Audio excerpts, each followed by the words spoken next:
Bonjour à tous et bienvenue sur le podcast J'ai l'œil du tigre. Je suis Claire, la muséographe et scénographe de Fun in Museum. Mon métier, c'est d'aider les musées, les équipements touristiques et tous les professionnels du patrimoine à trouver des solutions pour booster, rendre waouh l'expérience de leurs visiteurs.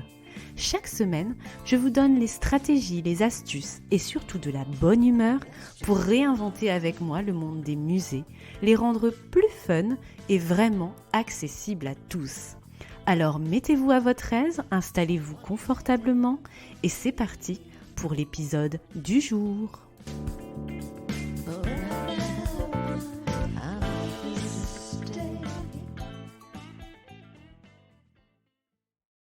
Bonjour et bienvenue dans ce podcast numéro 39, centré une fois de plus sur le musée accessible et inclusif, une thématique que vous appréciez beaucoup.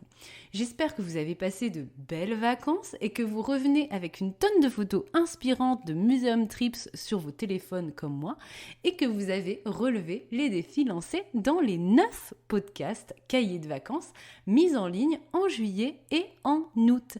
Si vous avez totalement décroché, pas de panique, ils ne disparaîtront pas et écoutez-les pour vous remettre dans le bain petit à petit ces prochaines semaines de septembre 2021. Vous y ferez un test de personnalité de profil de visiteur par exemple à la sauce de la série Friends, apprendrez à faire un escape game, un espace enfant ludique aussi, ou encore vous aurez le retour d'expérience des 3 derniers invités, Jennifer de l'Artothèque de Caen sur les bébés et les tout-petits au musée, Emma du musée de la Résistance et de la déportation de Toulouse sur l'obtention du label Tourisme et Handicap, et la semaine dernière de Jérôme sur les dernières tendances réseaux sociaux pour les institutions culturelles, TikTok, influenceurs et compagnie, outre les boulettes à ne plus faire cet automne en termes de com muséal si vous avez ce type de mission dans votre job actuel ou futur. Nous démarrons en effet cette rentrée en mode tout doux avec un nouvel épisode Kezako, un focus sur une notion à connaître si vous travaillez ou souhaitez travailler dans le secteur muséal, patrimonial et la médiation culturelle en général. Avant d'entrer dans le vif du sujet, la dédicace bien sûr. Un immense merci à Alexandra qui a posté le commentaire suivant sur Apple Podcast cet été avec 5 petites étoiles. J'adore ce podcast, c'est ma dose de bonne humeur et de réflexion les matins pendant mes trajets en voiture jusqu'au boulot. Je suis guide conférenciel et d'un point de vue professionnel, j'aime picorer des idées, astuces, méthodes, ma façon de faire des visites et concevoir des parcours guidés et peut-être concevoir des expositions plus tard. Merci pour ce riche podcast utile dans le fond et fun dans la forme.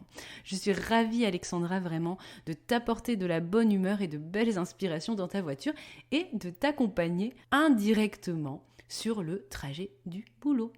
Encore une fois, merci à toutes celles et ceux qui prennent le temps vraiment de poster un avis et une note sur sa plateforme d'écoute, dont Apple Podcast. C'est un vrai coup de pouce, vous savez, ces commentaires pour aider J'ai l'œil du tigre à se faire connaître. Donc je compte sur vous, sur toi à la fin de cet épisode, ok, pour prendre 2 petites minutes pour m'aider dans cette initiative pour le secteur. Allez, revenons à nos moutons, le FALC. Comprenez le facile à lire et à comprendre. Est-ce que ça vous dit quelque chose, ce petit logo, avec un visage caché derrière un livre, avec un gros pouce en l'air, tout ça blanc sur fond bleu. Vous avez sans doute vu ce petit logo quelque part dans des supports de com. Si ce n'est pas le cas, pas de panique, je vous dis tout aujourd'hui. Dans sa définition officielle, dans le glossaire du site monparcourshandicap.gouv, qui est en fait celle de l'UNAPI, qui est l'énorme organisme de 550 assos référents pour le secteur handicap et de l'inclusion en France, le FALC est une méthode qui a pour but de traduire un langage classique en langage compréhensible par tous. Si vous ne connaissez pas encore l'UNAPI, je vous mets tous les liens dans la description de l'épisode pour découvrir cette formidable structure. La méthode FALC établit une liste de règles pour aider les rédacteurs de documents administratifs, mais aussi touristiques, culturels en ce qui nous concerne, à rendre l'information facile à lire et à comprendre pour les personnes déficientes intellectuelles en premier lieu, mais pas seulement.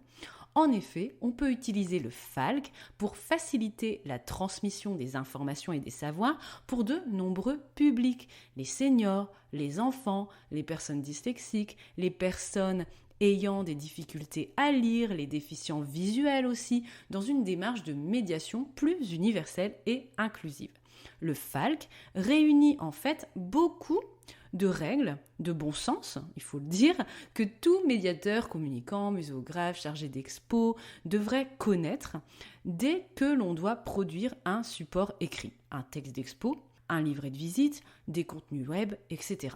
Et j'espère qu'après cet épisode, le FALC deviendra un repère pour vous, un cadre pour vos futures rédactions et médiations, comme ça l'est devenu pour moi. L'UNAPI a créé un guide FALC européen que je vous propose de télécharger dans la description de cet épisode. Ça sera d'ailleurs la ressource de la Funky Newsletter de ce mardi 7 septembre si vous êtes abonné à celle-ci. Je vous mets d'ailleurs le lien aussi dans la description de l'épisode. Ce document fait une 50aine de pages et en voici une synthèse avec les principales choses à retenir. Alors ouvrez vos écoutilles. Le point de départ pour des contenus faciles à lire et à comprendre, c'est déjà connaître son public et ses besoins. Et oui, encore et toujours, je me répète. Rendez-vous épisode 13 pour vous y aider. Connaissez-vous votre visiteur idéal avec l'exercice du fameux persona à faire à chaque démarrage de projet et de médiation et d'expo, quel qu'il soit. D'ailleurs, je vous en parle dans la formation Expo Mode d'emploi, ça fait l'objet d'un module. Faites bien le point sur votre ou vos publics cibles pour en savoir le plus possible sur eux, sur les personnes qui réceptionneront et utiliseront les informations transmises. Cela vous permettra de choisir le bon format pour la transmission des infos déjà. Est-ce que c'est l'écrit qui doit primer, le sonore, l'audiovisuel, des images fixes, animées, utiliser le bon niveau de langage par rapport à votre cible, etc. Ensuite, deuxième point essentiel au préalable, la collaboration toujours. Vous pouvez impliquer des personnes en situation de handicap dans la création de vos contenus, pour le choix des infos, pour vérifier vos textes avant la version finale par exemple.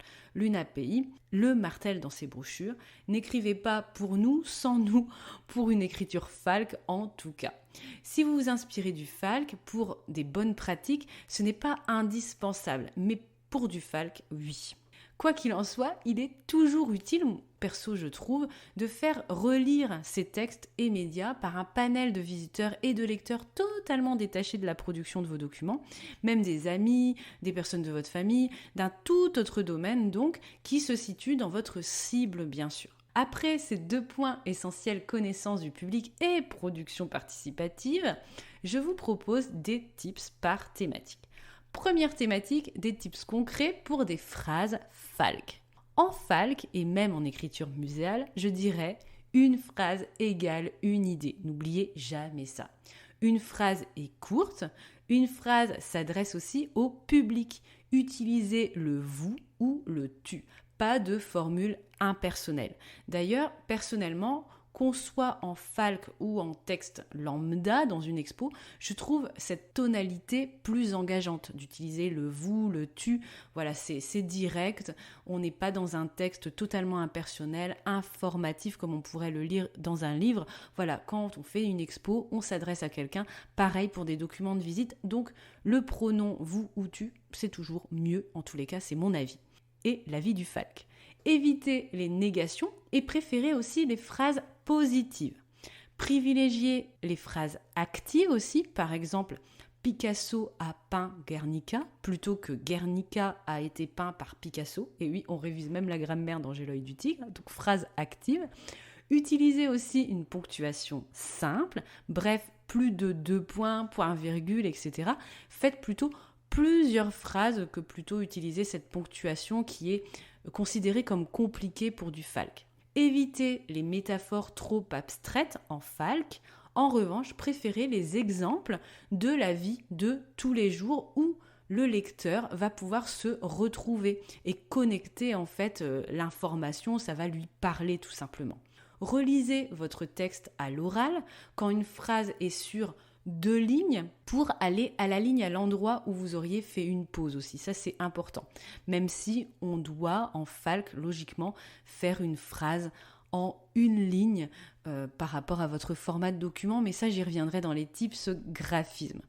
Et enfin, regrouper les phrases parlant d'une même thématique ensemble. Bref, hiérarchisez vos contenus par idée et thème.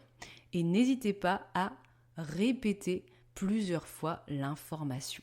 Deuxième thématique, les mots. Utilisez un vocabulaire simple et non expert à 15 syllabes que seuls les experts comprennent, c'est-à-dire que tout le monde, un vocabulaire que tout le monde connaît. Alors je sais que c'est pas évident quand on travaille sur des terminologies techniques, etc. Mais vraiment, il faut utiliser un vocabulaire simple, évacuer les mots difficiles, sauf s'ils sont indispensables, mais expliquez-les en tous les cas clairement si vous les utilisez de manière simple et pas encore avec des mots à 15 syllabes, sinon on s'en sort pas. Évitez les synonymes. Alors je sais que ça c'est dur, moi j'ai vraiment beaucoup de mal, mais en tous les cas il faut éviter les synonymes.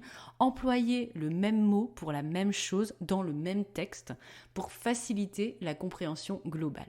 Utilisez aussi ensuite les pronoms je, il, elle seulement lorsque l'on sait clairement ce que ce pronom remplace, une chose ou une personne.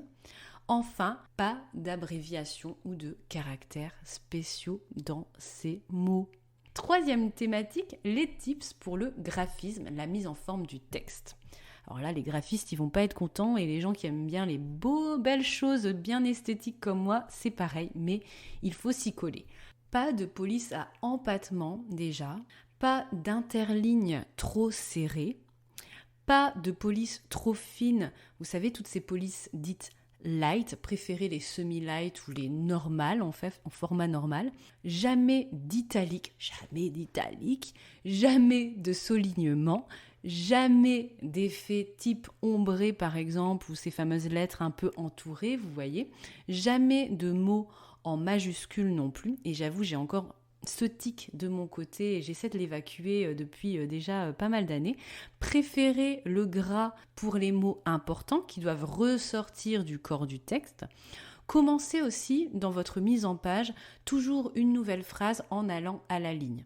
Ne justifiez jamais votre texte, même si vous trouvez ça moche, le non justifié.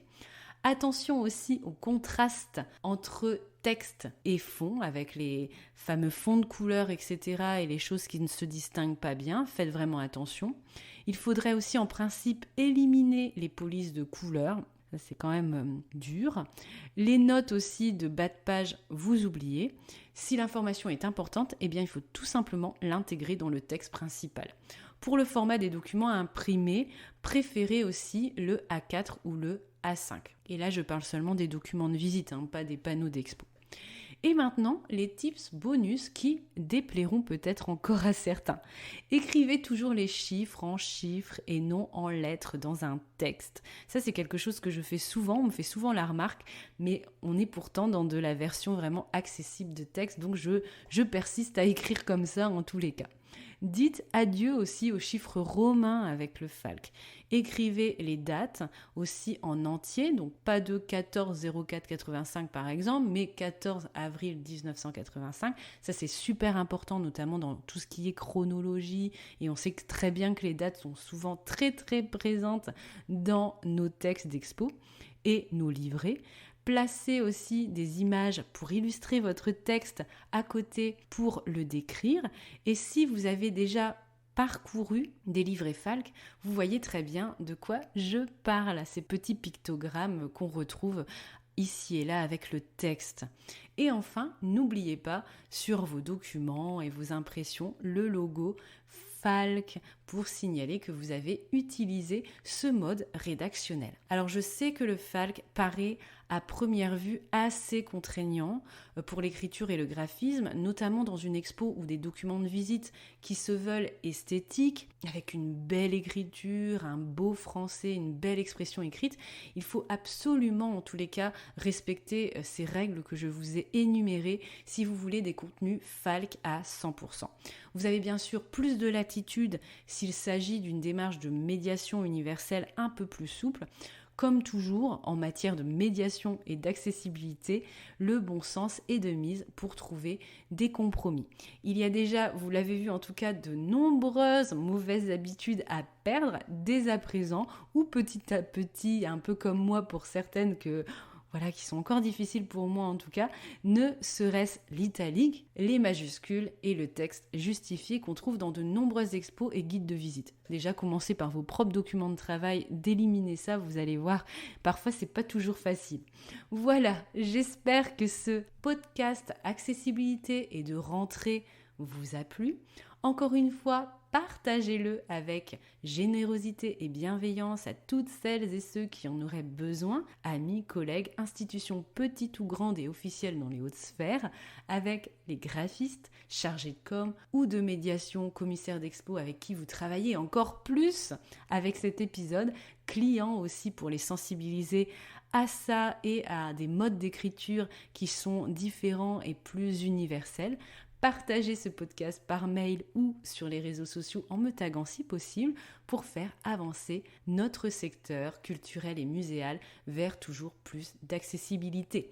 C'est ce que je tente en tout cas de faire à ma toute petite échelle avec ma toute petite voix chaque mardi. Je vous souhaite une bonne rentrée encore, une belle matinée, après-midi, soirée, où que vous soyez. À bientôt sur J'ai l'œil du tigre.